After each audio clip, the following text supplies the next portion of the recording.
Bismillahirrahmanirrahim. Assalamualaikum warahmatullahi wabarakatuh. Untuk anakku sekalian kelas 12 akuntansi, sebelum saya menjelaskan mengenai materi persediaan barang dagang dengan menggunakan metode LIFO, semoga kalian semua dalam keadaan sehat walafiat dan dalam lindungan Allah Subhanahu wa taala. Baik, sebelum kita memulai, kita berdoa terlebih dahulu. Berdoa dimulai. Berdoa selesai. Untuk anak kelas 12 akuntansi, minggu lalu saya sudah menjelaskan kartu persediaan dengan menggunakan metode FIFO untuk first in first out-nya. Nah, yang kedua yang sekarang kita kerjakan adalah menggunakan metode LIFO, left in first out. Nah, di sini adalah soal yang akan kita jelaskan dan kita bahas dengan menggunakan metode LIFO, left in first out-nya. Atas nama PD Mayora Indah, ya, menggunakan metode perpetual untuk mencatat persediaan barang dagang pada bulan Juli 2020, ya. Mempunyai data yang berhubungan dengan persediaan barang dagang adalah sebagai berikut. Nah, ini adalah soalnya, dan ini adalah lembar jawaban yang sudah saya siapkan menggunakan metode LIFO, ya, metode left in first out. Langsung saja kita masuk di soal pertama. Di tanggal 1 Juli, ini adalah persediaan awal 2000 unit dengan harga satuan 2.600. Berarti untuk kolom persediaan awal tidak ditaruh di pembelian dan harga pokok penjualan, tetapi langsung di kolom persediaan. Ya, kita lihat di sini 2000 unit. 2000 unit berarti kita masukkan di sini 2000 unit. Ya. Kemudian harga satuannya adalah 2.600. Berarti harga satuannya 2.600. Maka jumlah biayanya kita tinggal mengkalikan. Ya, hasilnya adalah 5.200.000. Kemudian di soal selanjutnya, yaitu di tanggal 4 Juli, yaitu di sini ada pembelian dengan jumlah 1.500 unit dan harga satuan Rp2.200. Berarti untuk di tanggal 4 masuk di kolom pembelian, ya. Unitnya 1.500 dan harga satuannya 2.200. Maka jumlah biayanya sama dengan ini, kita kalikan, hasilnya 3.300.000. Nah, kalau ini sudah dan ini sudah, langkah pertama adalah kita turunkan dulu, ya.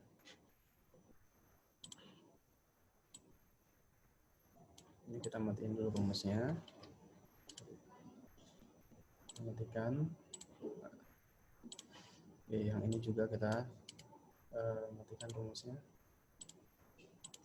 Ya, kalau sudah, ini kita pindahkan ke bawah hasil yang persediaan tadi, kemudian kolom transaksi tanggal 4 di kolom pembelian kita pindahkan di kolom persediaan. Jadi ada, ini bukan 2.000, ya, tapi ini 1.500. Berarti harga satuannya kali 1.500, 3.900.000, ya. 3.900.000. Kolom yang persediaan pertama di tanggal 1 2.000 unit, di kolom yang kedua di transaksi tanggal 4 1.500 unit, ya. Dengan harga satuannya 2.200 dan 2.600, ya. Berarti di sini kolom yang kedua itu 2.200.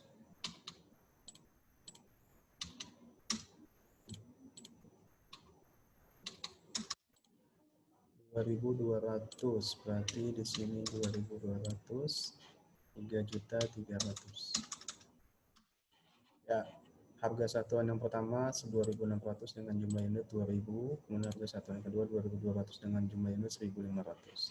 Sudah tersedia di kolom persediaan. Kemudian di tanggal 7, di sini ada penjualan tunai sebesar 2.500 unit. Harga satuannya tidak dicantumkan. Berarti tanggal 7 masuk di kolom HPP atau harga pokok penjualan. Diambilnya itu yang kedua dulu. Karena kemarin yang diambil pertama, sekarang yang diambil adalah kedua. Karena left in post out, barang kedua diambil yang pertama. Arti angka 1.500 ya. Unit, kemudian harganya 2.200 unit dengan harga 3.300.000 unit. Ini kita habiskan. Berarti persediaan yang kedua itu sudah habis karena sudah diambil untuk dijual. Masih ada sisa 1.000 unit lagi, berarti diambil dari kolom yang 2.000. Kolom yang 2.000 kita masukkan, karena masih sisa 1.000, berarti 1.000 unit lagi dikali 2.600. Ya, kita mainkan di sini.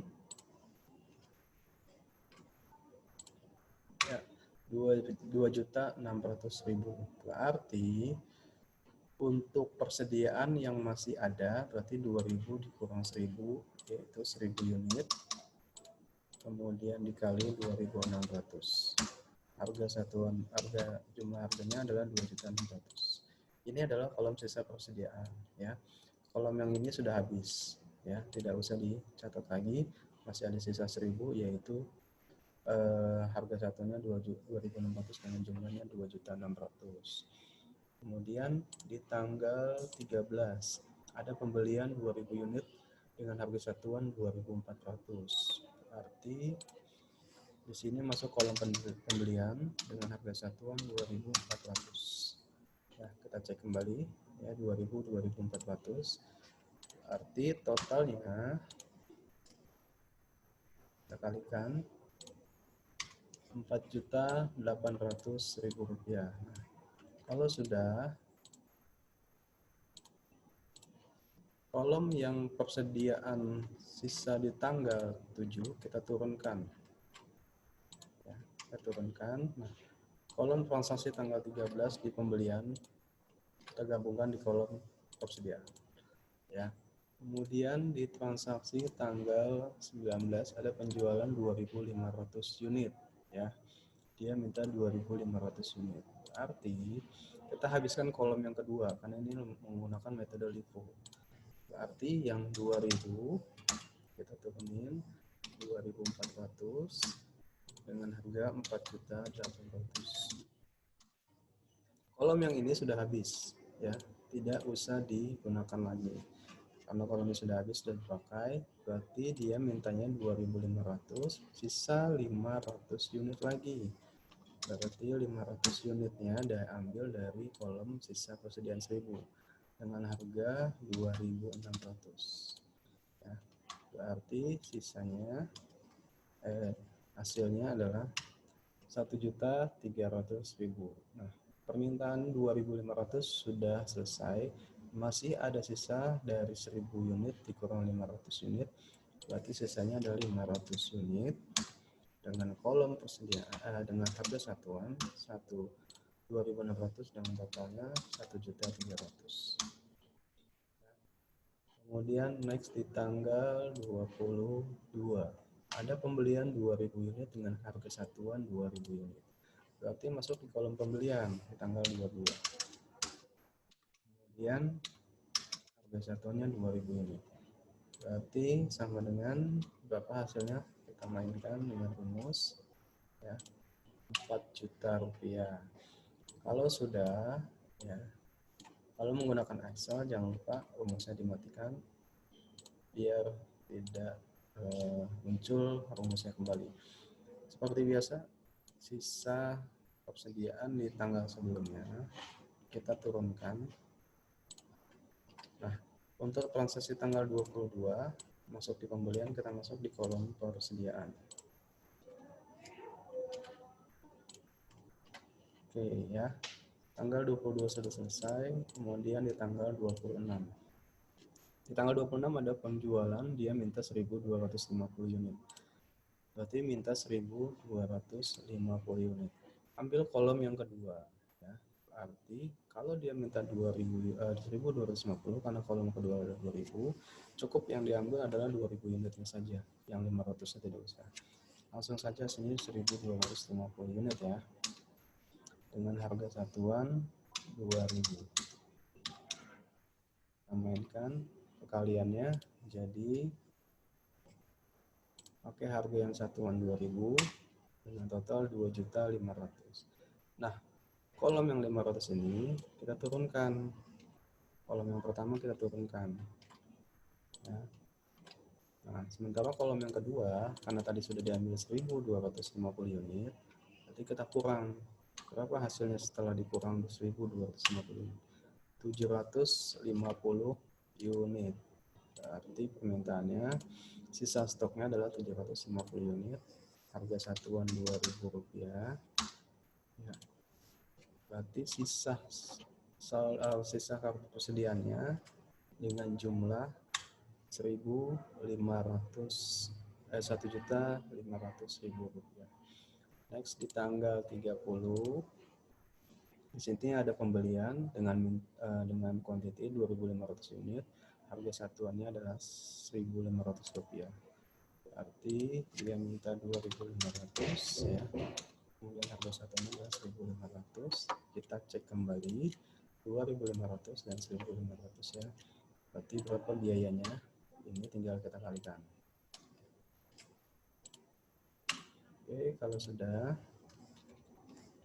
jangan lupa rumusnya kita matikan. Oke.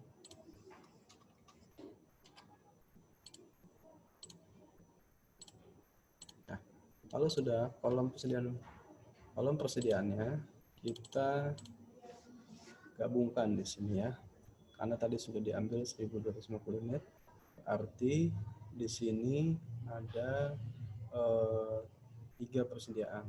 Arti yang pertama yang tadi adalah sisa 500 unit, jadi diambil 1.250, berarti masih ada 500, 750, dan di sini tambah kolom lagi ya. Kolom yang tambah sisa persediaannya turunkan. Kolom yang kedua turunkan lagi. Nah, kolom yang ketiga kita turunkan. Oke, sudah selesai untuk pembahasan persediaan dengan menggunakan metode LIFO atau Live In First Out. Yang ditanyakan adalah berapa nilai persediaan akhir barang dagang. Berarti nilai persediaan barang dagang akhir adalah yang ini, 1, 2, 3 ya. Kita jumlahkan di sini. Kita jumlahkan 1, 2, 3. Totalnya adalah 6.550. Kemudian berapa jumlah harga pokok barang dagangnya? Harga pokok penjualannya adalah berarti dari tanggal transaksi yang pertama sampai dengan tanggal transaksi yang terakhir di jumlah. Ya, kita menggunakan rumus. Berapa jumlahnya di sini? Oke. Nah, 14.500.000 rupiah. Nah, untuk kolom yang A sudah terjawab. Kemudian kolom yang kedua adalah buat general journalnya. Nah, general journal sudah saya buat. Ini adalah general journal dengan menggunakan Vivo. Berarti kita tinggal mengganti angkanya saja. Ya, angkanya saja karena metodenya sama ya untuk jurnalnya. Nah, kita ganti angkanya jurnalnya. Untuk tanggal 1 tetap tidak dicatat ya di transaksi awal soal nomor 1 karena adalah persediaan. Ini tidak dicatat. Kemudian di tanggal yang keempat, di sini ada pembelian kredit ya. Pembelian kredit berarti jurnalnya di sini persediaan barang dagang sama utang. Berapa totalnya persediaan barang dagang sama utang? Kita lihat di sini jawabannya adalah 3.300.000. Berarti tulis di sini 3.300.000. Kemudian di sini juga sama. Kemudian soal nomor 7, ada yang namanya penjualan 2.500 unit. Ya, untuk mencatat penjualan itu ada dua tahap. Yang pertama menggunakan harga pokok penjualan, yang kedua menggunakan harga jual. Nah, untuk harga jual di sini tidak dicantumkan berapa harga jualnya, berarti kita tulis di sini ya. Harganya tidak ada. Kita tulis XXX, kemudian tulis di sini XXX. Nah, Untuk langkah kedua, mencatat harga pokok penjualan. Berarti di sini harga pokok penjualan kita lihat di sini. Harga pokok penjualan ini yang kita jumlah. 3.300.000 tambah 2.600.000. Berarti berapa hasilnya? Kita mainkan di sini ya. 3.300.000 tambah 2.600.000. Kita menggunakan rumus. Berapa totalnya?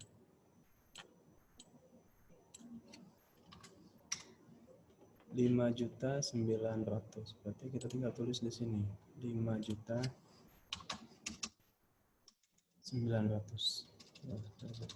Bukan di sini, ya. Harga pokok penjualan 5.500.000, persediaan barang dagang 5.900.000. Nah, kemudian di transaksi selanjutnya yaitu ada pembelian secara kredit. Berarti pembeliannya lihat di soal, jumlahnya adalah 4.800.000.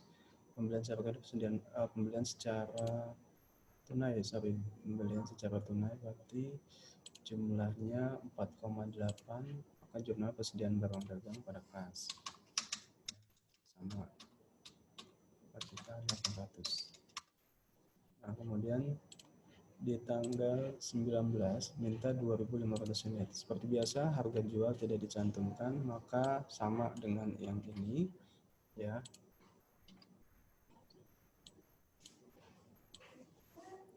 Kita cantumkan sama dengan yang ini. Nah, untuk mencatat HPP kita tinggal menjumlahkan yang ini, kolom yang kedua. Coba kita pakai kolom yang di sini ya. Untuk sementara berapa total 4,8 ditambah 1,3, 6.100.000. Berarti kita tulis di sini untuk di HPP-nya 6.100.000 untuk harga pokok penjualan, 6.100.000 untuk persediaan barang dagang. Kemudian soal selanjutnya ada pembelian tanggal 22. Pembelian tanggal 22 ada pembelian secara kredit, berarti persediaan barang dagang sama utang. Berarti jumlahnya kita tinggal melihat di sini 4 juta rupiah. 4 juta rupiah.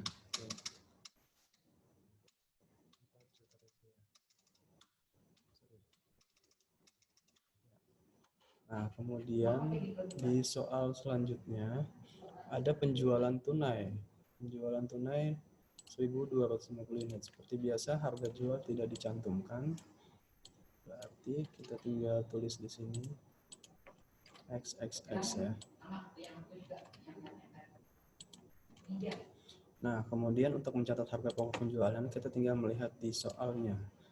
Nah, soalnya berapa? 1.250 dikali 2.000 unit. Berarti totalnya adalah 2.500. Arti di sini kita tinggal catat 2.500.000 untuk HPP, 2.500.000 untuk merchandise inventory atau persediaan barang dagang. Nah, kemudian tanggal terakhirnya di tanggal 30 ya, 2.500 dan 1.500. Kita melihat di sini hasilnya 3.750. Karena ini pembelian secara kredit, berarti persediaan berdagang dan hutang dagang ya. Berarti 3.750.000 sama untuk persediaan barang dagang dan 3.750 untuk hutang dagang. Ini lagi ngejumpa ambil satu. Terima kasih, Bu. Iya. Nah, berarti totalnya kita tinggal gunakan di sini untuk general jurnalnya ya. General jurnalnya kita tinggal gunakan amount-nya untuk general jurnal ke jurnal umumnya totalnya adalah 16.350.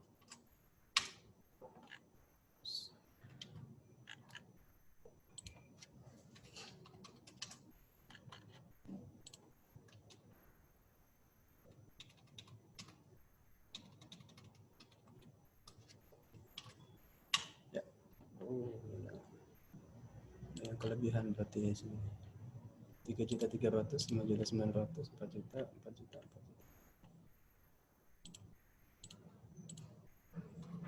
Berarti ini rumusnya kita hilangin dulu ya.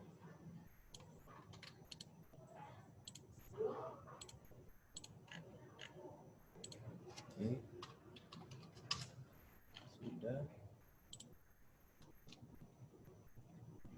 kita hilangkan berapa hasilnya di sini. Pastikan untuk jurnalnya itu balance debit dan kreditnya 30 juta, sedangkan di sini oke, kita mainkan di sini berapa jumlahnya.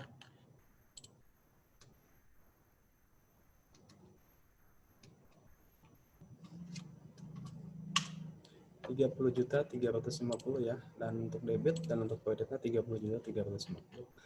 Sudah balance untuk general journal. Soal yang pertama sudah dijawab ya. Soal yang pertama adalah soal yang ini ya, ini soal yang pertama untuk poin A.